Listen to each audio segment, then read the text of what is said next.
Hello, everyone. Welcome to Board Game Design Time. On this episode, we're going to talk about play testing your design and give you some of the tips that we've learned in the numerous play tests that we've had with our game designs. I am Chris, and I'm here, of course, with my co-host Matt. Say hello, Matt. Hello, everybody. Uh, was that a Freddy Krueger claw? Nope. Oh, okay. Well, moving on. Matt, why is it so important to play test your game as quickly as possible? As quickly as possible because you want to get those.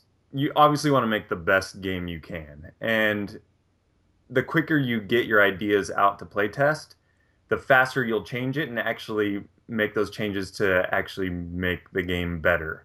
Um, there's been a lot of instances where you spend a lot of time making having an idea and you just stew on it forever and you never go and play test it, and then it just kind of gets on the back burner and then you forget about it, or you go try it and it's just totally horrible and you have to redo it all again and find another play test.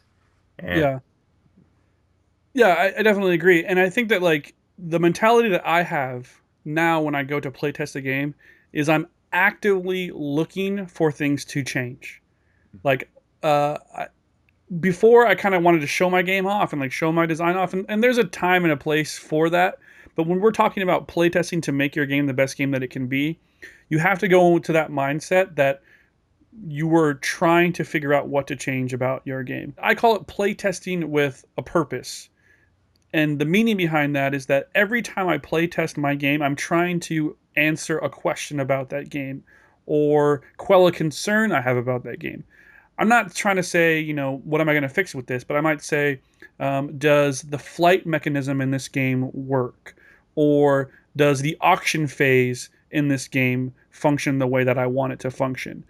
And when you go into a playtest with those questions in mind, it really helps you to sort of focus your direction and focus your thought into those places rather than just kind of letting people play and hoping that they give you the feedback you want. You want to look for specific things about your game to fix.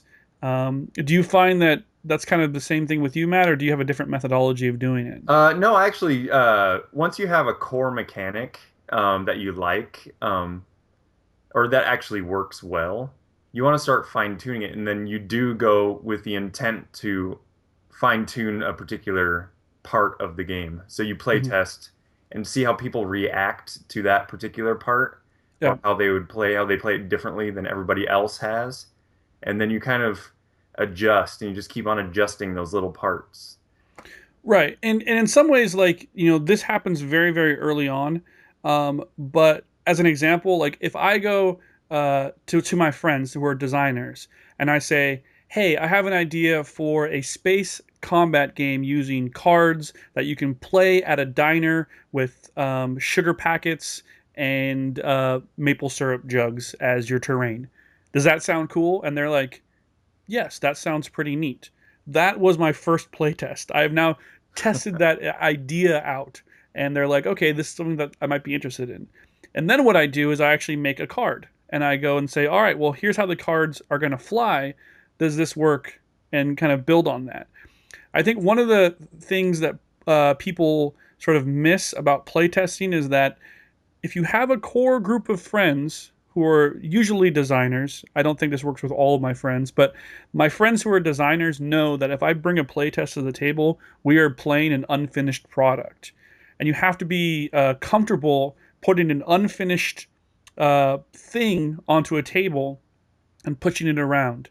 And knowing that the people that you're trusting to share this experience with aren't going to like totally bash you because your game doesn't have this mechanic figured out, but in some ways, you can actually sort of design the game in real time by playing it. You'll try a rule out and it won't work, and the next turn you'll do the opposite. Or you'll try a rule out, it won't work, and you'll rewind and then say, okay, well, what if we did this instead, and move on and kind of figure it out. Um, those are some of the most fun playtests for me as a designer is when I can get together with Matt or Aaron or Pete or Tap or any other people that I playtest with and actually just try stuff out. And we know that we're playing unfinished things and it's okay. That does segue into what I would call more structured play tests, and those are going to be with, you know, uh, friends of yours who are gamers but not designers, because a lot of people who are gamers don't want to spend their Saturday afternoon playing something that's not done. However, they're still your friends and they'll still, give you feedback and whatnot. Or playing with strangers at different events. A lot of local game stores have playtest events. We're lucky that in the Seattle area we have Playtest Northwest, which is a company that helps facilitate playtests for designers, usually at local game stores. There's also larger organizations like Unpub, for example, that helps facilitate a big Unpub convention, which is all about playtesting unpublished games. So check in your local area. I'm sure there's going to be playtest meetups that you can find. But Matt, when you sit down across the table from a stranger and you're teaching them your game, um, what sort of mentality do you have? What advice do you have for someone who's doing that for the first time? The advice that I have is, well, be calm because it is kind of nerve-wracking It is. showing your game to a stranger because you don't know what type of games they play normally, and it could be totally, if they even play games at all. That happens a lot. A thing that I like to do is I like to give a little background, like get them involved with the story, like the storyline of the game, and give them right off the bat, give them the goal of the game. Hmm. Either like outscoring your opponent by picking apples or whatever. And then make sure you got their attention at that point, and then you can slowly go into the rules. I figured it helps giving them parts, giving them pieces while you explain what they do, so they can Hmm. kind of correlate by looking at them while you're telling them the rules. It does actually help, not for everybody, but it gets them more involved in your playtest. Yeah. Yeah, I think that when you're teaching someone a game with the intent of actually getting feedback from them, you want to make sure that you're sort of practicing that. As I've been doing more and more playtests of Nighthawks, I have the explanation of those rules down like to a very, very fine point where I can explain it the same way every time and get that consistency. And I think the big tip that I would have to someone who's sitting down to across from a stranger to play test their game is be calm when they're also giving you their feedback, and you want to make sure that you're receiving that in a very gracious way. I've I in fact, and this is one of sort of the things that I'm working on, is I'm almost too stoic when I get feedback because I just kind of like nod and like, yep, okay, that is a great idea. Sometimes you're going to get feedback that is completely the antithesis of the game that you're trying to design, right? Because people don't always know what your purpose is for that playtest session. So they might say, oh, you know what? These cards don't work. They'd be better with minis. This game should have minis in it. And you might be designing a card game. But that's still valuable feedback because they're telling you that for a reason. And you want to kind of dig a little bit and see what the purpose for that feedback is. Um, I think that it's very, very easy to get defensive of our creations. This is something that by this point you've spent a fair amount of time coming up with. You've built a prototype, one that you feel is you're comfortable showing other people. You're sitting down with a stranger and playing a game with them. It can be a very intimidating circumstance. But just know that like if you're going through this process, your game's not perfect. The reason that you're playtesting your game is to find those flaws. And even though you don't necessarily agree where the flaws are, you want these people to help you find the flaws when they do exist. Is that pretty fair to say, Matt? Oh yeah, definitely. Don't let them redesign your game though. Yeah, and that's a big thing about giving feedback. I think that when you playtest with designers, it happens a lot. I think that's a really good point, Matt. Is that uh, if I'm a designer and I'm playtesting with another designer, I might just ask them, "What sort of feedback are you looking for? What types of questions do you have about this game that I can help you sort of solve?"